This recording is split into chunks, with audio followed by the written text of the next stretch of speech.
এখানে যারা আগত মুসল্লি যারা রয়েছেন, যারা শরীফ ওসমান হাদির জানাজা পড়ার জন্য মূলত এসেছেন, আপনারা জানেন এর আগেও আমি জানিয়েছিলাম যে 11টা 40 মিনিটের দিকে এই সংসদ ভবনের দক্ষিণ প্লাজার যে প্রাঙ্গণ সেটি খুলে দেওয়া হয় এবং উন্মুক্ত চত্বর খুলে দেওয়ার সাথে সাথে এখানে অনেক মানুষ প্রবেশ করে এবং এই মুহূর্তে আর 40 মিনিটের মতো সময় আছে জানাজা পড়ানোর জন্য। সুতরাং এই সময় যেহেতু জোহরের সময় হয়ে গেছে, জোহরের টাইম, জোহরের নামাজ আদায় করা হচ্ছে। যারা মুসল্লি আছেন তারা জোহরের নামাজ পড়ছেন এবং দেখতে পাচ্ছেন আমার সামনে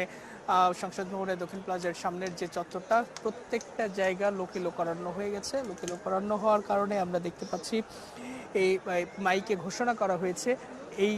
প্লাজার ঠিক পিছনে, অর্থাৎ সংসদ ভবনে ঢুকে ডান পাশের যে মাঠটি রয়েছে, এখানে যারা আগত মুসল্লি যারা রয়েছেন, যারা শরীফ ওসমান হাদির জানাজা পড়ার জন্য মূলত এসেছেন, আপনারা জানেন এর আগেও আমি জানিয়েছিলাম যে 11টা 40 মিনিটের দিকে এই সংসদ ভবনের দক্ষিণ প্লাজার যে প্রাঙ্গণ সেটি খুলে দেওয়া হয় এবং উন্মুক্ত চত্বর খুলে দেওয়ার সাথে সাথে এখানে অনেক মানুষ প্রবেশ করে এবং এই মুহূর্তে আর 40 মিনিটের মতো সময় আছে জানাজা পড়ানোর জন্য। সুতরাং এই সময় যেহেতু জোহরের সময় হয়ে গেছে, জোহরের টাইম, জোহরের নামাজ আদায় করা হচ্ছে। যারা মুসল্লি আছেন তারা জোহরের নামাজ পড়ছেন এবং দেখতে পাচ্ছেন আমার সামনে